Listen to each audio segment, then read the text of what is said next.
नमस्कार दोस्तों, मेरा नाम दीपक सिंह है और आज हम लोग बीपीएससी का टेस्ट सीरीज सॉल्व करेंगे, टेस्ट नंबर 17।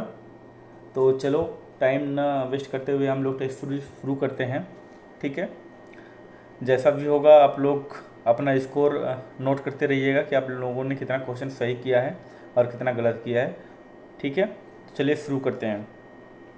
ये दोनों में है, इंग्लिश और हिंदी दोनों में है, तो जो भी सूटेबल लगे आप लोग उसको करिएगा। ठीक है, पहला क्वेश्चन है, ऋग्वेद में उल्लिखित शब्द विश्व किसका घोतक है? इसका आंसर बताइए। पहला आंसर है लोक, दूसरा गांव, तीसरा परिवार, चौथा कबीला। पहले का आंसर बताइए, पहले का आंसर कौन सा है? तो पहले का आंसर होगा इसका डी, कबीला होगा।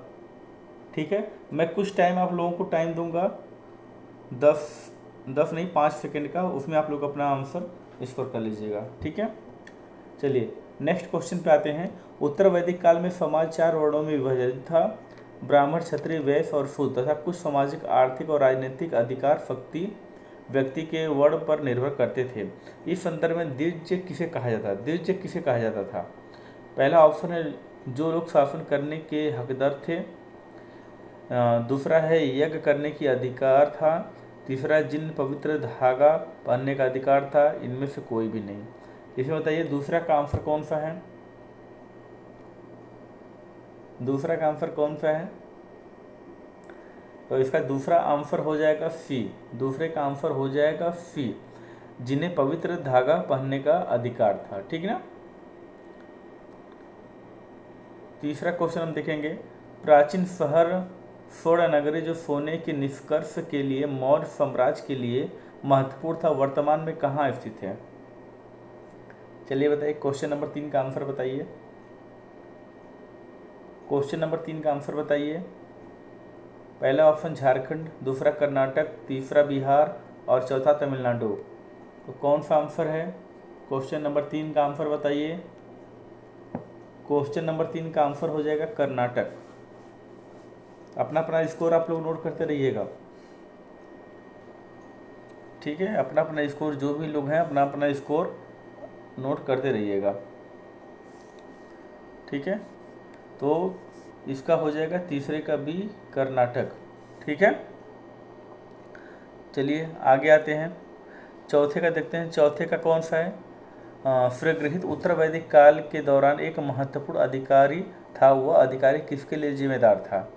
करों और भेंटों का संग्रहण, युद्ध लड़ने वाली भीड़ का रखरखाव, गायों का वध से बचाना, वह पत्राचार विभाग का प्रमुख था। इसका उत्तर बताइए। क्वेश्चन नंबर 4 का उत्तर बताइए। क्वेश्चन नंबर 4 का उत्तर बताइए। तो क्वेश्चन नंबर 4 का आंसर आपका हो जाएगा, बताइए कौन सा आंसर होगा, जल्दी बताइए। क्वेश्चन नंबर 4 का आपका आंसर हो जाएगा आंसर नंबर ए, करों और भेंटों का संग्रह करता था। वो क्या था? करों और भेंटों का संग्रह करता था। तो इसका क्वेश्चन नंबर 4 का ए हो जाएगा। ठीक है, चलिए आगे आइए, आगे आते हैं क्वेश्चन नंबर 5 पे। उत्तर वैदिक काल के ग्रंथों में जिन शतमान और कृष्ण का उल्लेख मिलता है वो कौन थे? क्वेश्चन नंबर 5 का आंसर बताइए। प्राचीन बंदरगाह था, शासक को उपहार या भेंट, सोने और चांदी के सिक्के, व्यापारियों का संघ। वैदिक काल के ग्रंथों में जिन शतमान और कृष्ण का उल्लेख हो कौन थे? चलिए क्वेश्चन नंबर 5 का आंसर बताइए, जल्दी जल्दी बताइए क्वेश्चन नंबर 5 का आंसर। तो क्वेश्चन नंबर 5 का आंसर आपका हो जाएगा सी। कौन सा आंसर हो जाएगा? सी हो जाएगा। क्वेश्चन नंबर 5 का आंसर हो जाएगा सी, सोने और चांदी के सिक्के, सोने और चांदी के सिक्के। ठीक है, चलिए क्वेश्चन नंबर 6 पे आइए। निम्नलिखित में से बौद्ध धर्म का कौन सा स्कूल बुद्ध की दिव्यता में विश्वास करता है और बुद्ध और बौद्ध की कृपा से मोक्ष की कामना करता है, संस्कृत भाषा का पक्षधर है और चीन, कोरिया, तिब्बत और जापान में अधिक लोकप्रिय है? क्वेश्चन नंबर 6 का आंसर बताइए। चलिए फटाफट बताइए क्वेश्चन नंबर 6 का आंसर। तो क्वेश्चन नंबर 6 का आंसर हो जाएगा आंसर नंबर बी। कौन सा हो जाएगा? क्वेश्चन नंबर 6 का आंसर हो जाएगा आंसर नंबर बी, यहाँ महायान हो जाएगा। क्या हो जाएगा? महायान हो जाएगा। ठीक है, क्वेश्चन नंबर बी का हो जाएगा महायान। ठीक है, चलिए अब आ जाइए क्वेश्चन नंबर 7 पे। आ जाइए, निम्नलिखित में से प्राचीन साम्राज्य राजवंशों पर विचार करें। प्राचीन साम्राज्य में राजवंशों पर विचार करें। कौन था? मैत्रक, पल्लव, दाऊद। इसमें कौन पहला था? ठीक ना, इनका बताइए। पूर्व दिशा में सही क्रम पे बताइए, पश्चिम से पूर्व दिशा की तरफ जाइए। तो कौन सा आंसर है? 1 2 3 होगा, 2 3 1 होगा, 3 1 2 होगा, 1 3 2 होगा। सातवां का आंसर कौन सा हो जाएगा, आप बताइए। तो सातवां का आंसर आपका हो जाएगा कौन सा? चलिए मैं बताता हूँ। सातवां का हो जाएगा आंसर नंबर ए।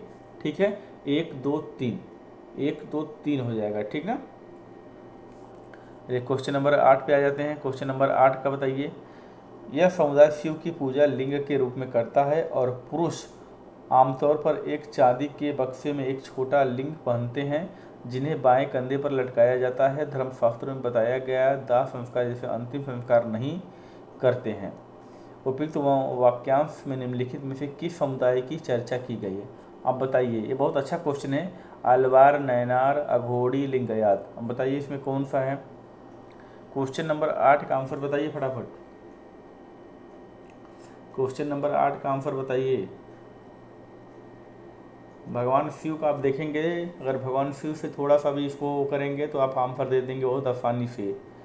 लिंगायत इसका आंसर होगा, इसका आंसर होगा लिंगायत। क्वेश्चन नंबर 8 का हो जाएगा आपका डी, लिंगायत। ठीक है, क्वेश्चन नंबर 9 पे आ जाइए। किताब उल हिंद मध्यकाल के दौरान धर्म और दर्शन, त्यौहार, खगोल विज्ञान, सामाजिक जीवन, कानून और माप विज्ञान जैसे विषयों पर अरबी में लिखी गई थी। किताब उल हिंद किसके द्वारा लिखी गई थी? किताब उल हिंद किसके द्वारा लिखी गई थी? बताइए फटाफट। किताब उल हिंद किसके द्वारा लिखी गई थी? इन बतूता के द्वारा, अलबर्नी के द्वारा, अमीर खुसरो के द्वारा, या इनमें से कोई नहीं? कौन लिखा था? क्वेश्चन नंबर 9 का आंसर बताइए। क्वेश्चन नंबर 9 का आंसर बताइए।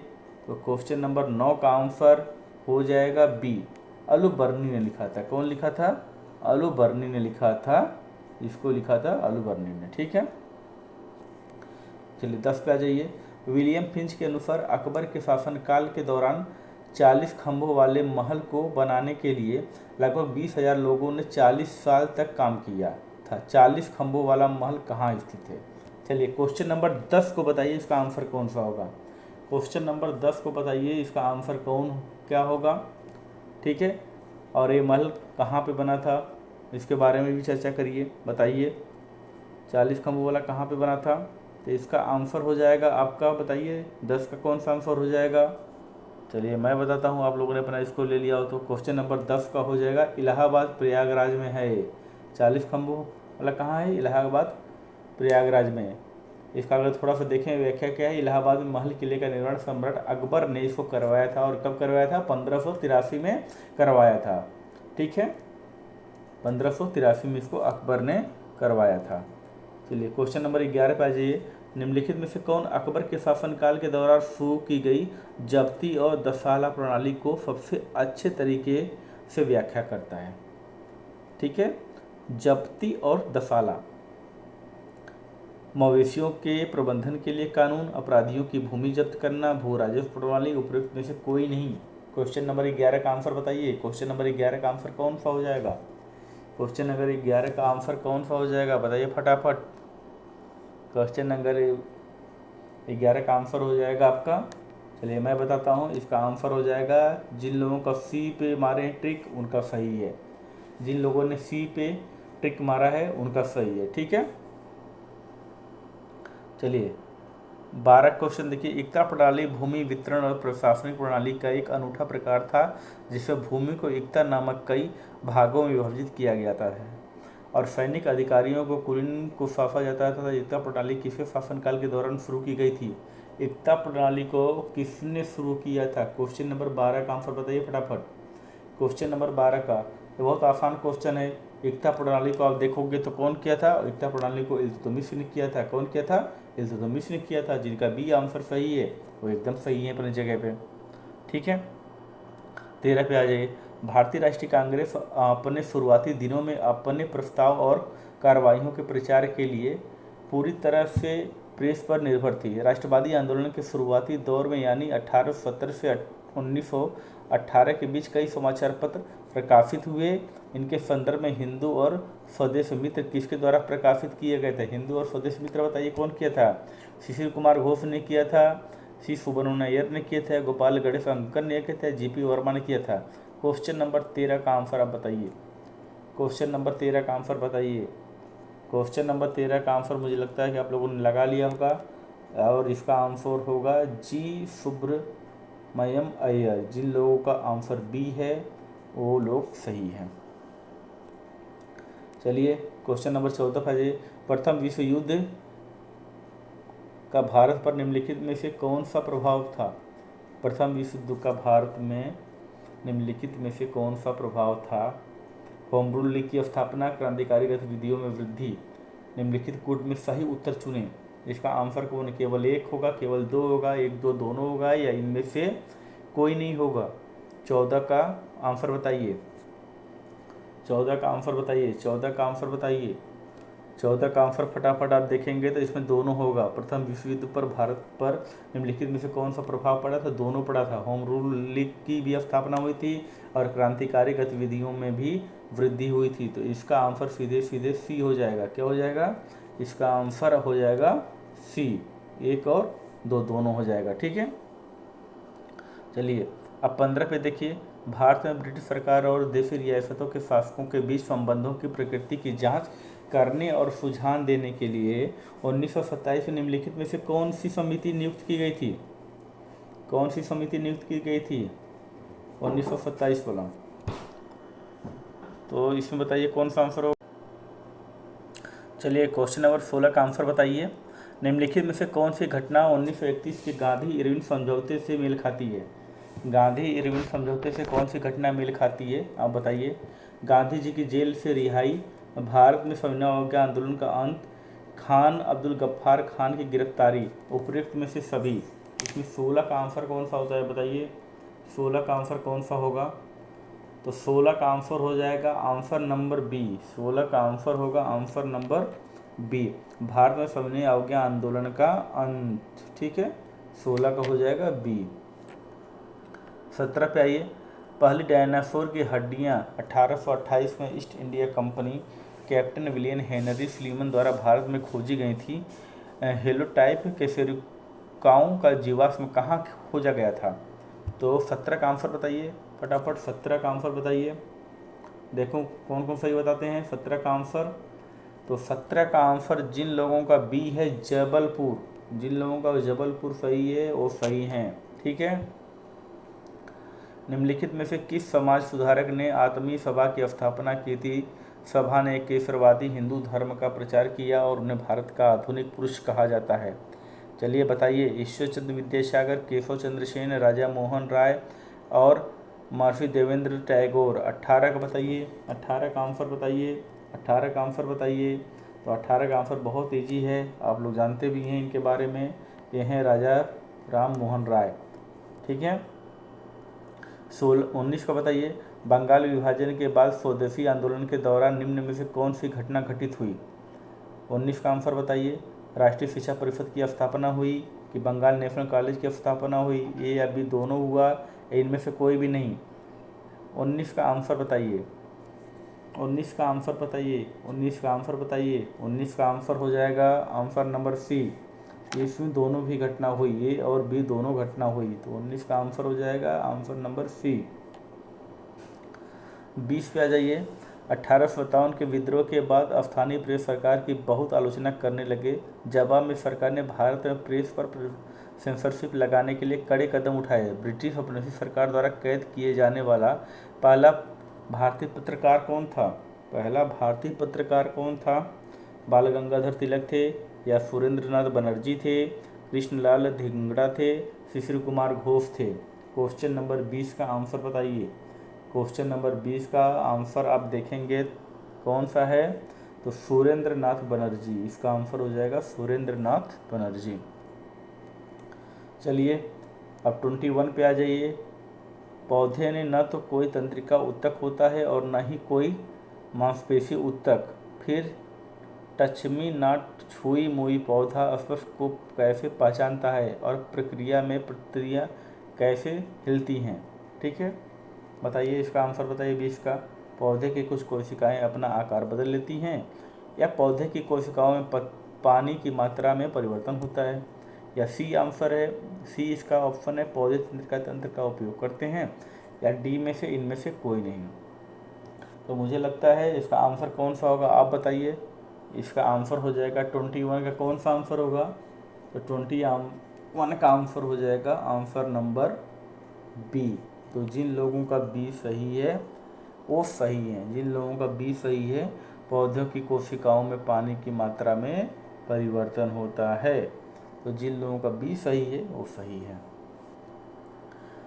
निम्नलिखित में से किस जीव में प्रजनन आंतरिक निषेचन के माध्यम से होता है?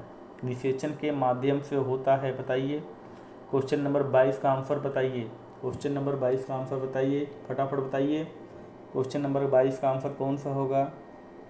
क्वेश्चन नंबर 22 का आंसर होगा बी। तो जो लोग बी सही हैं वो सही हैं, जिन लोग बी पे सही हैं, गाय कुत्ता मुर्गी, वो सही हैं। ठीक है, अब आ जाइए क्वेश्चन नंबर 23 पे। छोटी आंत की अंदरूनी परत में कई उंगली जैसे उभार होता है जिन्हें विली कहा जाता है। मानव शरीर में विली का मुख्य कार्य क्या होता है? चलिए बताइए फटाफट, मानव शरीर में विली का क्या उपयोग होता है? क्वेश्चन नंबर 23 बताइए। क्वेश्चन नंबर 23 का क्या आंसर हो जाएगा? उम्मीद करता हूँ आप लोग अपना लगा चुके होंगे। चलिए इसका आंसर हो जाएगा, जिन लोगों ने सी लगाया है, जिन लोगों ने सी लगाया है वो एकदम सही लगाए हैं। ठीक है, अब आ जाइए 24 पे। निम्नलिखित में से कौन सा समुद्री स्तनपायी और शाकाहारी है? हरा समुद्री कछुआ, तोता मछली, एनाकोंडा या डुगोंग? बताइए 24 का आंसर बताइए। तो 24 का आंसर कौन सा हो जाएगा? 24 का आंसर हो जाएगा, बताइए फटाफट। 24 का आंसर हो जाएगा डुगोंग, यानी कि आंसर सी। ठीक है, 25 पे आ जाइए। निम्न में से कौन सा वर्णित प्रजाति के संदर्भ में आर्थ्रोपोड्स के बाद जानवरों का दूसरा सबसे बड़ा संघ है? कोर्डेट, मोलस्का, चैप्टा कृमिक, स्पंज? इसका आंसर बताइए। 25 को बताइए, 25 को बताइए।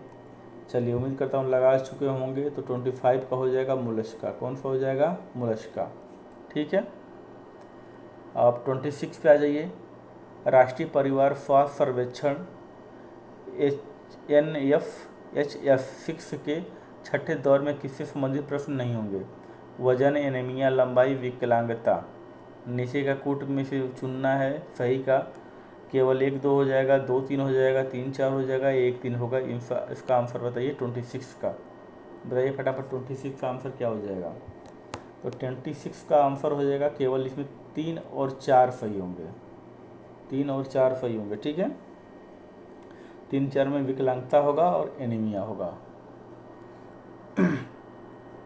27 को बताइए। निम्नलिखित में से कौन सा युग सुमेलित है? बैक्टीरिया हेनरी बैरी, वायरस लिज्वेनहांग, प्रोटोजोआ या कवक? 27 का आंसर बताइए। 27 का आंसर बताइए। तो 27 का आंसर आप लोग लगा चुके होंगे। तो 27 का आंसर हो जाएगा आंसर नंबर सी। 27 का आंसर हो जाएगा प्रोटोजोआ। क्या हो जाएगा? प्रोटोजोआ। ठीक है, 27 का आंसर हो जाएगा प्रोटोजोआ होगा। तो प्रोटोजोआ में, ठीक है, प्रोटोजोआ में कौन सा इसका है? प्रोटोजोआ में आपको 3 पे आप करेंगे। ठीक है ना, प्रोटोजोआ 3। ठीक है, चलिए 28 पे आ जाइए। केराटिन एक प्रकार का प्रोटीन है जो मानव शरीर के कामकाज में महत्वपूर्ण भूमिका निभाता है। केराटिन किसका एक महत्वपूर्ण घटक है? नाखून है, बाल हैं, दांत है? नीचे दिए गए कोड का उपयोग करके सही उत्तर चुनिए। 1 2 सही है, 2 3 सही है, 1 3 सही है, 1 2 3 सही है। आंसर बताइए 28 का। 28 का बताइए, 28 का बताइए, 28 का आंसर बताइए। 28 का आंसर लगा चुके होंगे आप लोग। तो इसका बी हो जाएगा 2 और 3। 2 और 3 मतलब बाल और दांत का। ठीक ना, बाल और दांत का हो जाएगा, बाल और दांत का हो जाएगा। ठीक ना, ठीक ना। सही उत्तर चुनना है तो 2 और 3 हो जाएगा, बाल और दांत का, ठीक ना। 28 का आंसर हो जाएगा 20 नहीं, 28 का नहीं, किसी ने बोला है कि इसका डी आंसर होगा, तो सॉरी इसके लिए क्षमा चाहेंगे। इसका आंसर बी ना होके इसका आंसर डी होगा। 28 का आंसर डी होगा। 1 2 3 तीनों सही होगा, 1 2 3 तीनों सही होगा, डी इसका आंसर हो जाएगा, ठीक है। निम्नलिखित में से किसे लक्सीमीटर द्वारा मापा जाता है? लक्सीमीटर द्वारा मापा जाता है तो बताइए इसका आंसर क्या होगा? मांसपेशियों की गति और रक्तचाप में परिवर्तन, किसी वस्तु पर किसी विशेष क्षेत्र में पड़ने वाले प्रकाश की चमक, पाटीदार वाहन तथा की गई दूरी, या उपरोक्त में कोई नहीं। 29 का आंसर बताइए, 29 का आंसर बताइए। तो दोस्त 29 का आंसर हो जाएगा आपका बी, किसी वस्तु पर किसी विशेष क्षेत्र में पड़ने वाले प्रकाश की चमक, ठीक है। चलिए अब 30 पे हम लोग आ जाएंगे, 30 पे आ जाएंगे। चुंबकीय प्रवाह कुछ चुंबकीय क्षेत्र का माप है जो किसी दिए गए क्षेत्र से होकर गुजरता है। इस संदर्भ में चुंबकीय प्रवाह के लिए निम्नलिखित में से कौन सा सही है? चलिए बताइए इसका आंसर। पहला है इसे वाट में मापा जाता है, दूसरा ये एक अदिश राशि है। अब इसमें सही का आंसर चुनना है, केवल एक सही है, 2 सही है, 1 2 दोनों सही है, इसमें से कोई नहीं सही है। 30 का आंसर बताइए, 30 का। तो 30 का आप देखेंगे तो 30 का आंसर इसमें बी वाला सही होगा, केवल 2 सही है। क्या होगा? केवल 2 सही है। 31 को बताइए, निम्नलिखित में से कौन न्यूटन के गति के प्रथम नियम का अनुप्रयोग है?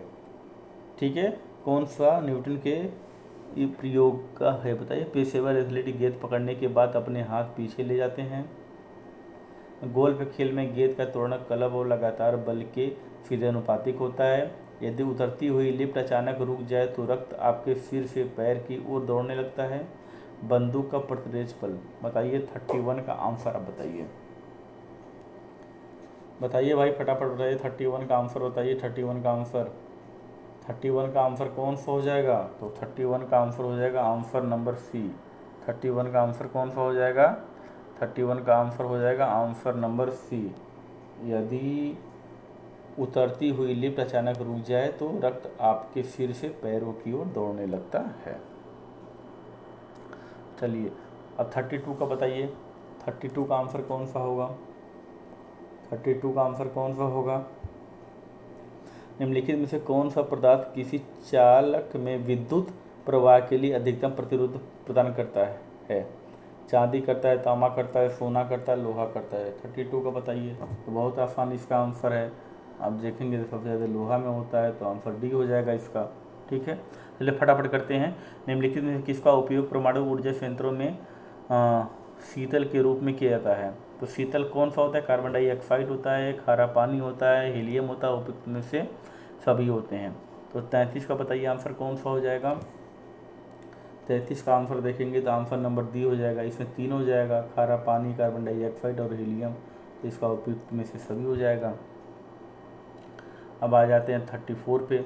निम्नलिखित में से कौन सा हिमालयी दर्रा उत्तराखंड में स्थित नहीं है? 34 का बता दीजिए। 34 का बता दीजिए। 34 का माना दर्रा, खरदुला दर्रा, रोहतांग दर्रा, सिपकिला दर्रा, बनिहाल दर्रा। बताइए। 1 3 सही है, 2 4 5 सही है, 2 3 सही है, 2 3 4 5 सही है। तो 34 का आंसर दोस्त आपका हो जाएगा आंसर नंबर सी। 2 3 4 5 सही है। कौन सा? 2 3 4 5 सही है। 2 3 4 5 सही है। 35 का बताइए। 35 का कौन सा होगा? भौगोलिक क्षेत्र के प्रतिशत के संदर्भ में भारत में निम्नलिखित में से किस राज्य में अधिकतम वन क्षेत्र है? अधिकतम वन क्षेत्र है बताइए। सबसे ज़्यादा वन क्षेत्र कहाँ पे है? अरुणाचल प्रदेश में है, मणिपुर में है, मिजोरम में है, सिक्किम में है। सबसे ज़्यादा वन क्षेत्र कहाँ पे है बताइए फटाफट। सबसे ज़्यादा वन क्षेत्र कहाँ पे है? तो सबसे ज़्यादा वन क्षेत्र आप देखेंगे तो आपका मिजोरम में मिलेगा। कहाँ पे? मिजोरम में। 36 का, भारत में गर्म मौसम के दौरान शुष्क और नम वायु द्रव्यमान के बीच अचानक और संपर्क के अत्यधिक तीव्रता वाले स्थानीय तूफानों का उद्भव होता है। ये स्थानीय तूफान तीव्र हवाओं मूसलाधार बारिश और यहाँ तक कि होलविस्ट से भी जुड़े होते हैं। निम्नलिखित में से कौन सा अस्थायी तूफान का उदाहरण है? अस्थायी तूफान का उदाहरण कौन सा है बताइए? मैंगो सावर होता है, लू होता है, लोसामाम सावर होता है, उपरोक्त में से सभी। 36 का आंसर बताइए। 36 का आंसर बताइए। 36 का आंसर हो जाएगा दोस्त डी, उपरोक्त में से सभी हो जाएगा। ठीक है। 37 को बताइए। भारत में कोयले के प्रचुर प्राकृतिक भंडार हैं। हालांकि धरती से कोयला निकालने से कभी कभी खादान में बाढ़ या खादान में आग जैसी आपदा आ सकती है। निम्नलिखित में से भारत में सबसे अधिक आपदा पूर्ण क्षेत्र कौन सा है? झरिया कोयला खदान, कोरबा कोयला खदान, सिगौली कोयला खदान या गारो हिल में दरागली कोयला खदान? इसमें बताइए आंसर कौन सा होगा 37 का? 37 का आंसर आपका दोस्त हो जाएगा आंसर नंबर ए, झरिया कोयला खदान। झरिया वाला तो सब लोग सुने होंगे, ये बहुत फेमस है झारखंड का। ठीक है, चलिए अब आ जाइए 38 पे। निम्नलिखित में से कौन बिहार का सूबेदार था जिसने अंग्रेजों को पटना में रहने की सुविधा प्रदान की थी? बताइए, शाइस्ता खां था या आजम खां था या खैरात खां था या मुबारक खां था? क्वेश्चन बहुत रिपीटेड है, एक बार ध्यान से को देख लीजिए, आने का चांसेस भी है। ठीक है, 38 का आप देखेंगे तो बहुत आसान है, इसका था मुबारक खान। ठीक है, चलिए 39 का। निम्नलिखित में से कौन सा कथन हाल ही में अक्सर समाचारों में चर्चित कार्यक्रम विसंगति को सर्वोत्तम रूप से दर्शाता है? इसका बताइए। 39 बताइए। 39 का आंसर बताइए। तो 39 का आंसर नंबर हो जाएगा, आंसर इसका डी सही है, इनमें से कोई भी नहीं। ठीक ना, इसमें से 39 का इनमें से कोई भी नहीं। ठीक है, अब 40 का बताइए। 40 का। निम्नलिखित में से किसने पटना को अंतर्राष्ट्रीय व्यापार का समृद्ध केंद्र कहा है? तो कौन कहा है केंद्र बताइए पटना को? मैनरिक ने कहा था, मंचूरियन टेनवियन ने कहा था या पीटर मुंडी ने कहा था? 40 का आंसर कौन सा है? 40 का आंसर आप देखेंगे तो आंसर नंबर डी हो जाएगा दोस्त, आंसर नंबर डी हो जाएगा 40 का, पीटर मुंडी ने कहा था। ठीक है, 41 का बताइए। निम्नलिखित में से किस किसान नेता ने जबरदस्ती बुआई और फसल कटाई का नारा दिया था? स्वामी फैजानंद सरस्वती, राहुल संस्कृत्यान, यमुना काजी, कारिनंद शर्मा? 41 का आंसर बताइए। 41 का आंसर हो जाएगा राहुल संस्कृत्यान, यानी कि आपका आंसर हो जाएगा आंसर नंबर बी। 42 का बताइए। ग्रेगर मेडर की कौन सी पुस्तक अनुवांशिक के अध्ययन के लिए आधारभूत मानी जाती है? ग्रेगर मेडर का पुस्तक कौन सी अनुवांशिक आधारभूत मानी जाती है? तो बताइए, द डबल हेलिक्स या बी वाला, सी वाला या डी में इसे कौन सा आंसर हो जाएगा? 42 का। 42 को बताइए। 42 का बताइए, लगा चुके होंगे, आंसर बी हो जाएगा। निम्नलिखित में से कौन सा कथन इस तथ्य का सबसे संतोषजनक स्पष्टीकरण है कि राजस्थान में जैसलमेर को स्वर्ण नगरी के रूप में जाना जाता है?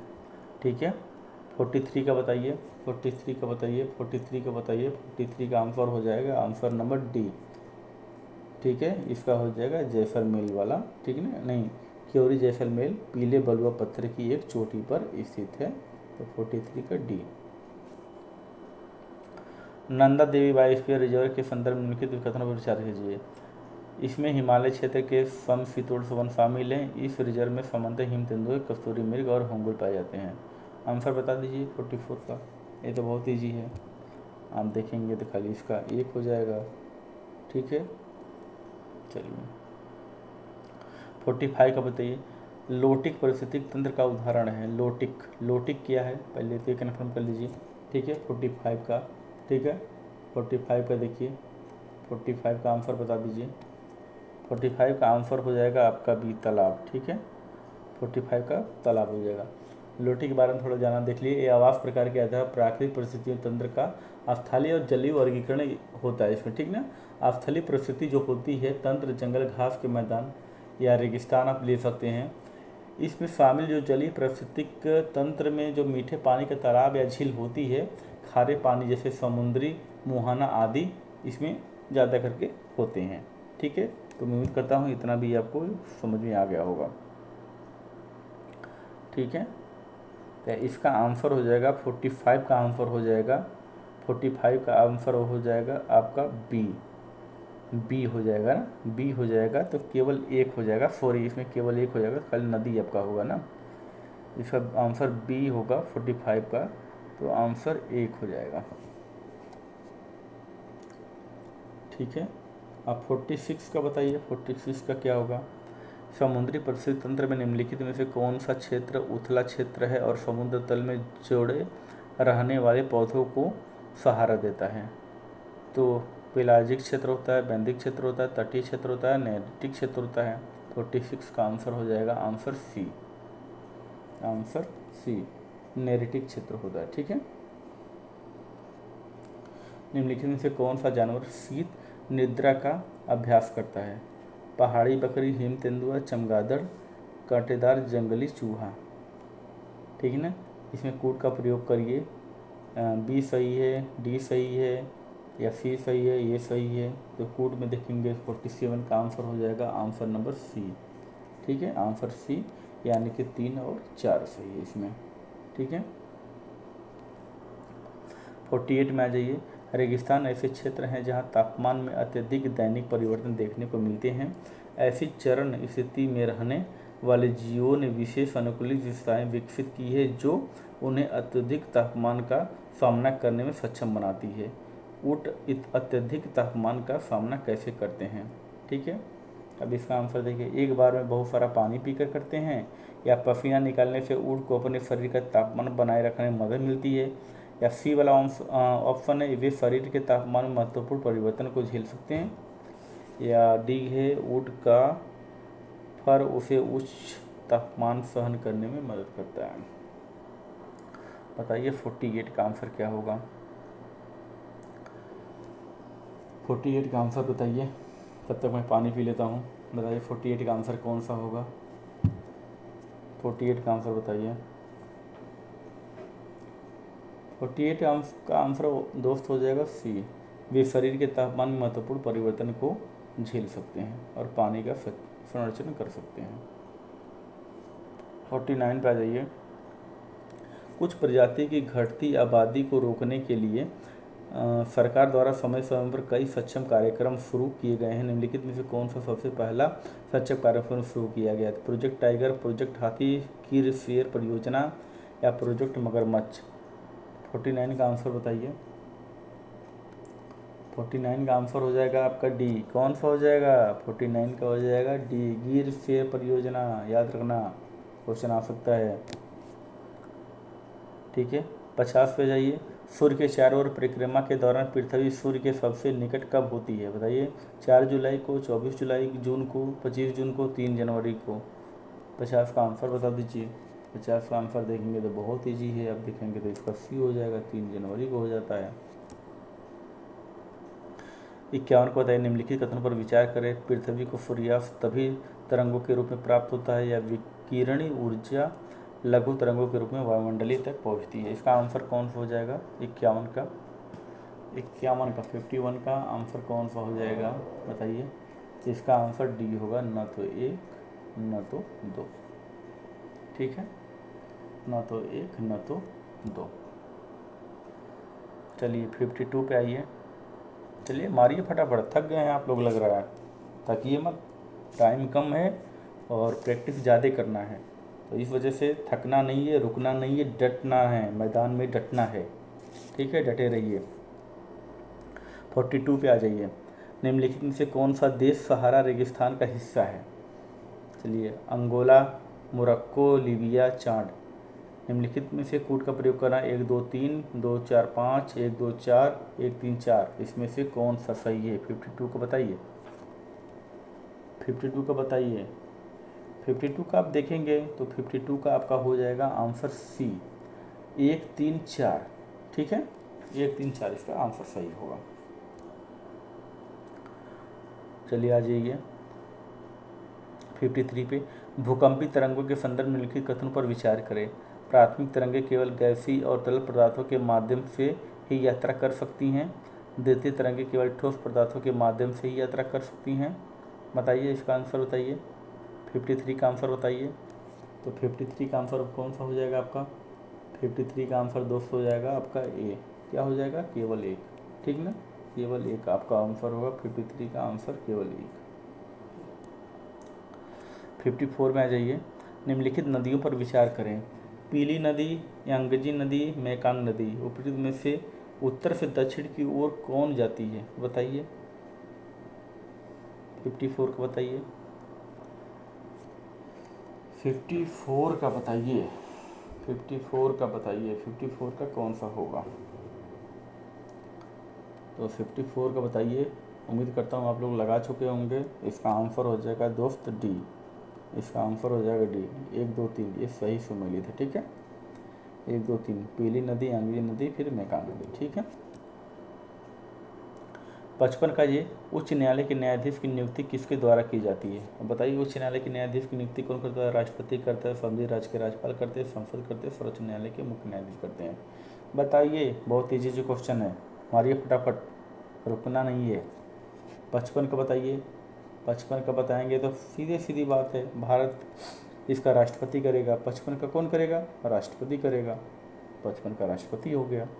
56 का बताइए फटाक से। निम्नलिखित में से किसे संसद के किसी भी सदन या दोनों सदनों की संयुक्त बैठक की कार्रवाई में बोलने और भाग लेने का अधिकार है? बहुत ईजी क्वेश्चन है। भारत नियंत्रण महालेखा परीक्षक, भारत के महान्यायवादी, मुख्य चुनाव आयुक्त, राष्ट्रीय मानवाधिकार अधिकार। 56 का आंसर बताइए। 56 का आंसर बताइए दोस्त। 56 का आंसर बताइए। 56 का आंसर बताइए। तो कौन करता है? भारत के महान्यायवादी करता है। बी हो जाएगा सही। संविधान के अनुच्छेद 110 में धन विधेयक के बारे में बताया गया है। इसके अनुसार यदि किसी विधेयक में निम्नलिखित संबंधित प्रावधान हो तो उसे धन विधेयक माना जाएगा। बताइए 57 का। 57 का आंसर बताइए। तो 57 का आंसर 3 हो जाएगा, सी, यानी कि इसका सी होगा। तो सी में आपका 1 3 4 हो जाएगा। 1 3 4। देख लीजिए इस क्वेश्चन को थोड़ा सा ध्यान से, क्योंकि क्वेश्चन आ सकता है। ठीक है, चलिए चलते हैं ऊपर। 58 में आ जाइए। भारतीय संविधान मौलिक अधिकारों और नीति निर्देशक सिद्धांतों के बीच संतुलन की नींव पर स्थापित है। उपयुक्त टिप्पणी सर्वोच्च न्यायालय ने निम्नलिखित में से किसी ऐतिहासिक मामले में की थी? मेनका गांधी में किया था, के फॉर भारतीय मामले में किया था, मिला मिल्स में किया था। तो इसमें कौन किया था? 58 का बताइए। 58 का बताइए दोस्त फटाफट। 58 का बताइए। 58 का आपका हो जाएगा सी, मिनवा मिल्स मामले। ठीक है, चलिए 59 का। संविधान के अनुच्छेद 169 में राज्य के लिए विधान परिषद की स्थापना का प्रावधान है। वर्तमान में 6 राज्य ऐसे हैं जिनमें विधानसभा के अलावा विधान परिषद भी है। किस राज्य में विधान परिषद नहीं है? इसमें आपको क्लियर करना है कि किसमें विधान परिषद नहीं है। जो राज्य दिए हैं इस राज्य में बताइए किसमें विधान परिषद नहीं है, और किसमें है ये भी कमेंट करके आप लोग बताइएगा। चलिए ये आपका होमवर्क है। चलिए बताइए इसमें कौन सी नहीं है? 59 का बताइए। 59 का बताइए। तो 59 का हो जाएगा बी। तमिलनाडु में नहीं है, बाकी सब में है। कर्नाटक में, तेलंगाना में भी, आंध्र प्रदेश में है, लेकिन तमिलनाडु में नहीं है। 60 का 2023 तक भारत में करीब 10 लाख सरकारी समितियां हैं। भारत में सरकारी समिति आंदोलन के विकास के पीछे एक प्रमुख कारण ऐसी समितियों का कानूनी संरक्षण निम्नलिखित में से किस संसद अधिनियम के सरकारी संरक्षण प्रदान करता है? बताइए इसका आंसर बताइए। 60 का आंसर बताइए। 91वां संशोधन, 97 संशोधन, 93वां संशोधन, 92वां संशोधन। इसका आंसर हो जाएगा बताइए।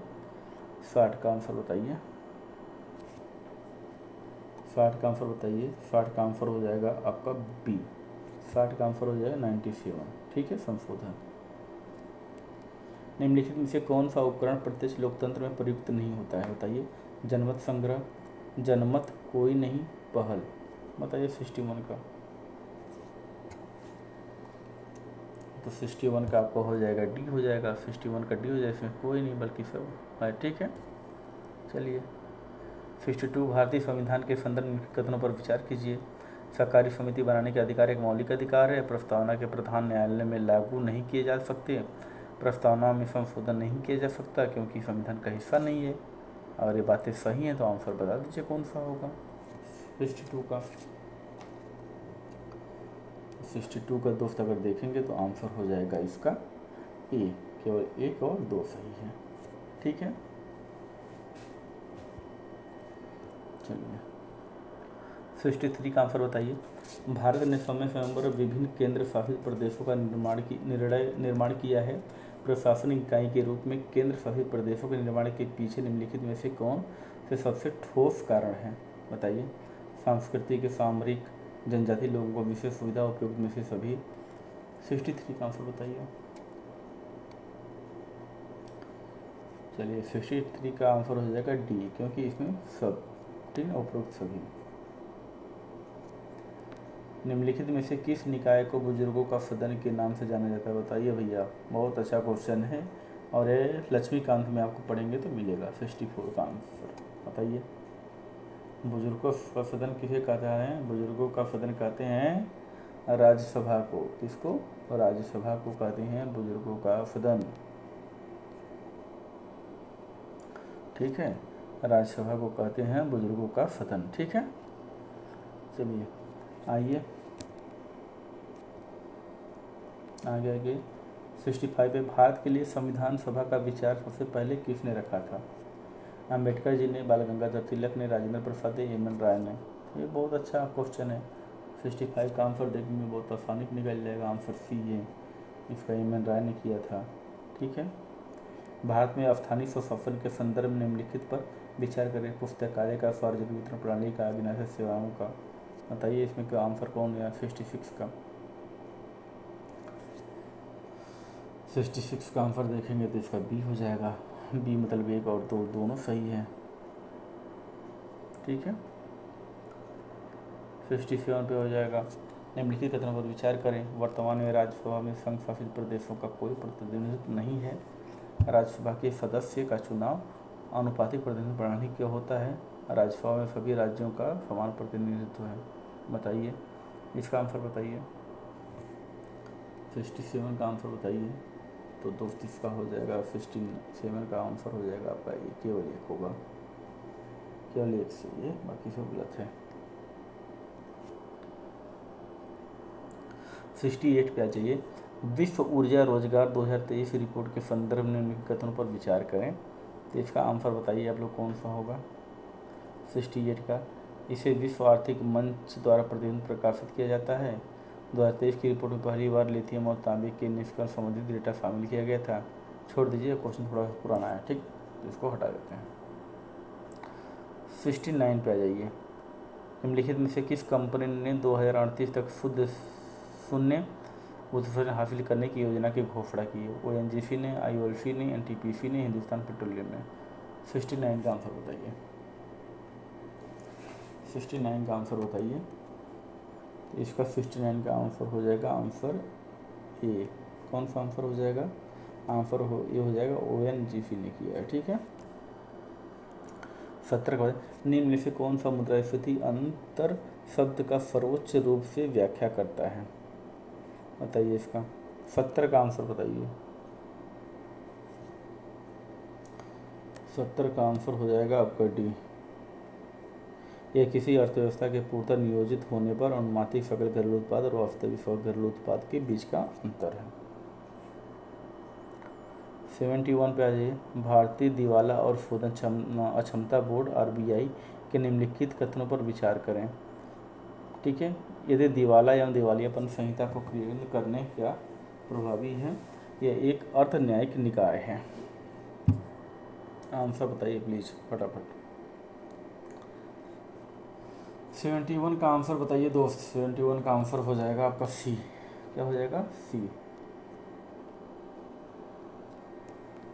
72 निम्नलिखित में से कौन सा कथन अपस्फीति के संबंध में सही है?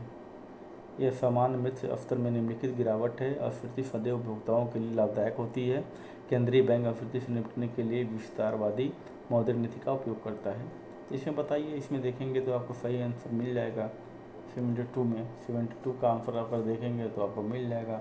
इसमें केवल 1 और 3 सही होगा, 2 गलत है। ठीक है, 1 और 3 सही होगा, 2 गलत है। जिन लोगों ने सी लगाया है वो बिल्कुल एकदम सही उनका है। गन्ने के लिए उचित और लाभकारी मूल्य FRRP के संदर्भ में लिखित में से कौन से कथन सही हैं? यह सरकार द्वारा निर्धारित मूल्य है जिसे चीनी मिलों कानूनी तौर पर किसानों को देना अनिवार्य है। कृषि लागत मूल्य आयोग आरपीआई घोषणा करता है। 73 का आंसर बताइए। तो 73 का आंसर दोस्त आपको हो जाएगा ए, केवल एक। 74 को बताइए, निम्नलिखित में से किस स्थिति में घर्षणात्मक बेरोजगारी उत्पन्न होगी? बताइए, बहुत अच्छा क्वेश्चन दोस्त, बताइए 74 का आंसर। इतना सोचने की ज़रूरत नहीं है, इसका सीधा सीधा आंसर हो जाएगा सी हो जाएगा। 74 का आंसर हो जाएगा सी हो जाएगा। इसमें 1 और 2 हो जाएगा, ठीक है, 1 और 2 हो जाएगा, ठीक है। चलिए 75 पे आ जाइए। पहली पंचवर्षीय योजना 1991 में शुरू की गई थी और 1965 तक 2 पंचवर्षीय योजना तैयार की गई थी। हालांकि 1965 के बाद नियोजन प्रक्रिया बाधित हो गई और 1966 और 1969 के बीच 3 वार्षिक योजना शुरू करनी पड़ी। इस पृष्ठभूमि में निम्नलिखित में से किस कारण के 1965 नियोजन का बाधित किया गया? किस कारण से हो जाएगा?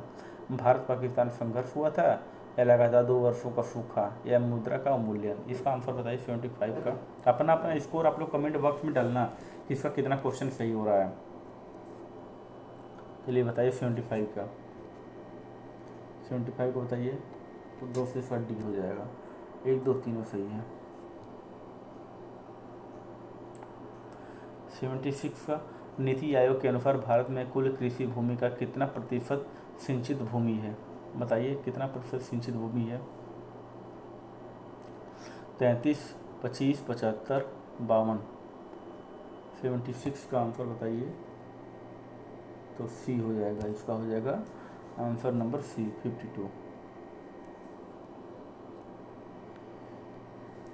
कोसी मेची लिंक परियोजना के पूरा होने पर बिहार के 4 जिलों के लगभग 21 लाख हेक्टेयर क्षेत्र की सिंचाई सुविधा मिलेगी। यह बाढ़ से राहत मिलेगी। इन जिलों में कौन कौन से जिले शामिल हैं? बताइए। तो 77 का 77 नंबर का आंसर बताइए।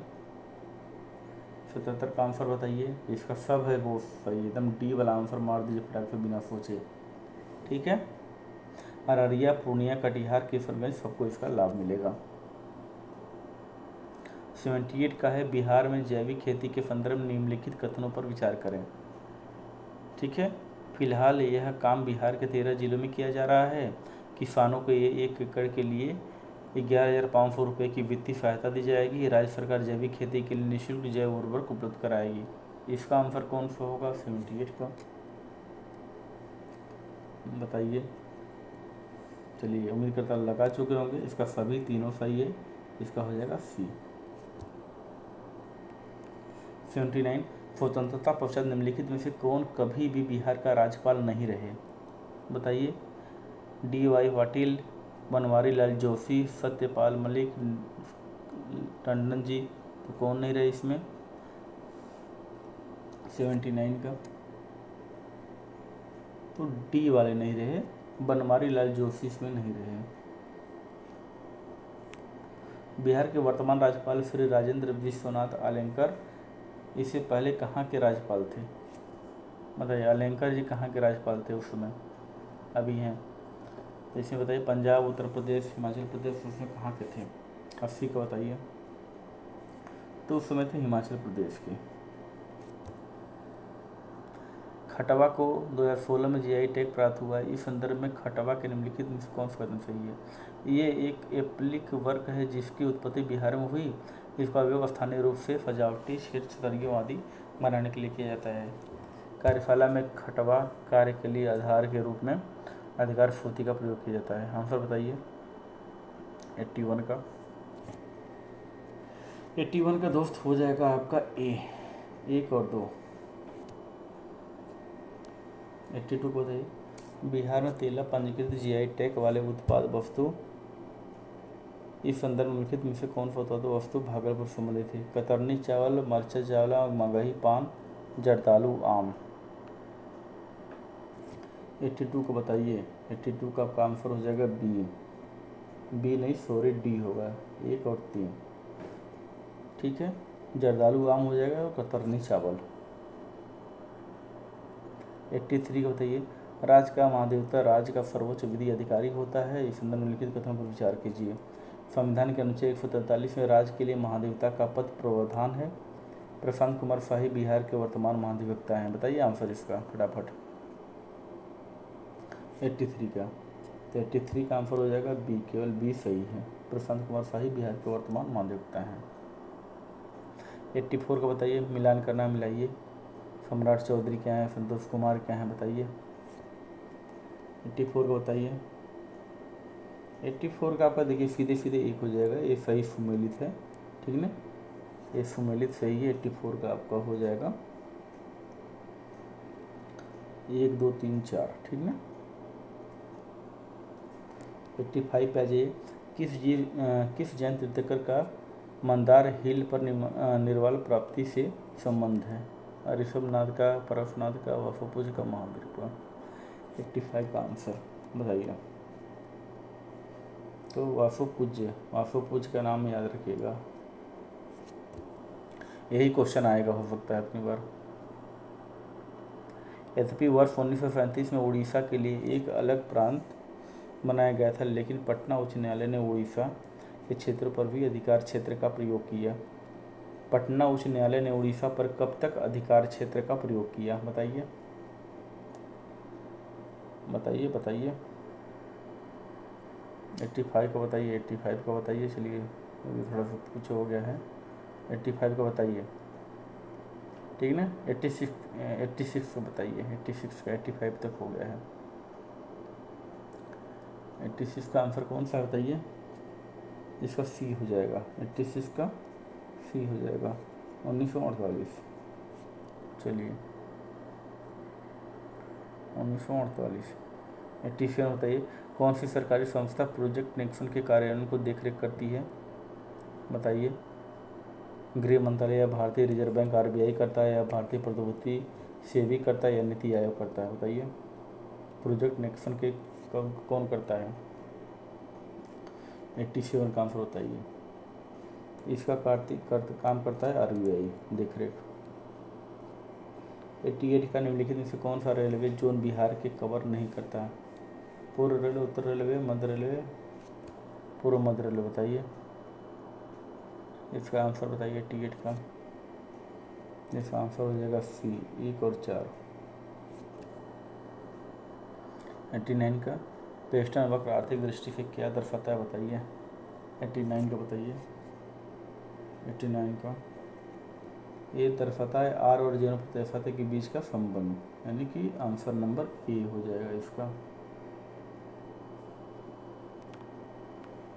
90 को बताइए, राष्ट्रीय जलमार्ग अधिनियम 2016 के क्रियान्वयन के साथ बिहार की कितनी नदियों को राष्ट्रीय अंतर्देशीय जलमार्ग घोषित किया गया है।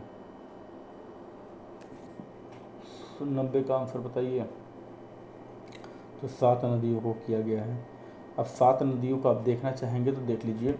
इसमें गंगा है, कोसी है, गंडक है, घाघरा है, पुनपुन है, सोन है और कर्मनाशा है, ठीक है। उम्मीद करता हूँ याद रहेगा। 91 का है, रेल सड़क पुल नदी स्थान के निम्नलिखित युगों पर विचार कीजिए, ठीक है। इसको मैच करना है। 91 को बताइए आंसर। टाइम ले लीजिए थोड़ा सा, 10 सेकंड ले लीजिए इसमें।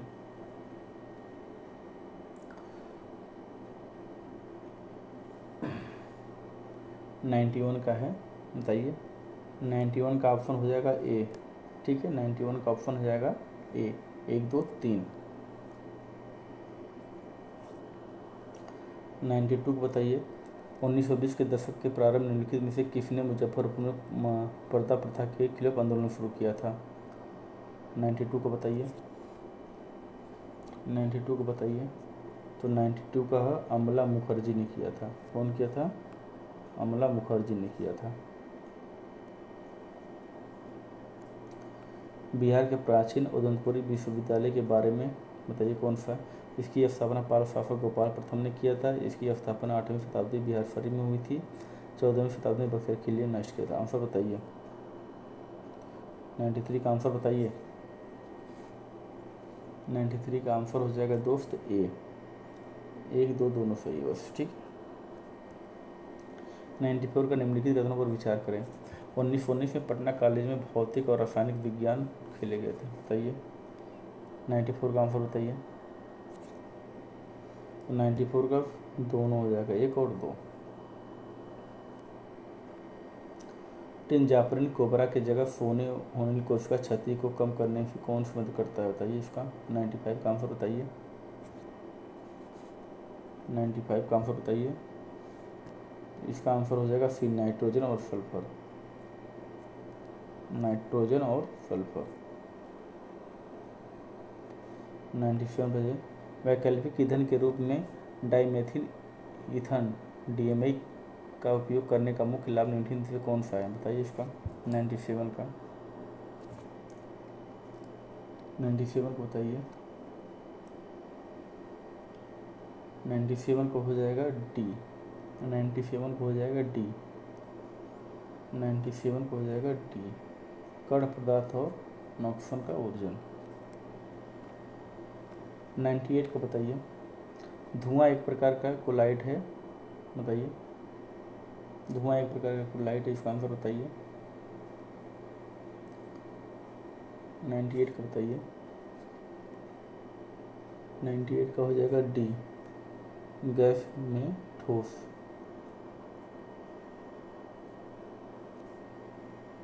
90 कपूर और रेत से मिश्रण को अलग किया जाता है, इसका बताइए। 99 का बताइए। लगता है आप लोग थक गए हैं। 99 का बताइए। 99 का हो जाएगा ए। 99 का हो जाएगा ए। 99 का हो जाएगा ए, ऊर्ध्वापतन, ठीक ना, ऊर्ध्वापतन। 100 बता दीजिए। संतुष्ट जलीय घोल तैयार करने के लिए नमक मिलाने से घोल का आयत नहीं बढ़ता है, बताइए इसका। 100 बताइए, इतना बताइए। 100 कर लीजिए, बंद कर देते हैं आज, लग रहा है आप लोग थक गए हैं। चलिए 100 का बता दीजिए, लास्ट बता दीजिए। इसका आंसर कौन सा होता है, लास्ट बता दीजिए 100 का। इसका होगा आंसर सी, ठीक है। चलिए आज 100 से करते हैं, और जो लोग अपना स्कोर किए हैं कमेंट बॉक्स में कमेंट करके बताएं कि उनका कितना क्वेश्चन सही हुआ है 100 में, ठीक है। और डेली अब हम लोग करते रहेंगे, कम हम दो, एक सुबह में और एक शाम को, 2 टेस्ट हम लोग डेली लगाएंगे। और जो भी आप लोगों को अगर किसी क्वेश्चन पे डाउट हो या कुछ हो तो आप कमेंट बॉक्स में कमेंट करके मुझे बता दीजिएगा, मैं उसको आगे से सुधारने की कोशिश करूँगा। चलिए दोस्तों, यहीं पे बंद करते हैं, ठीक है। नमस्कार, टेक केयर।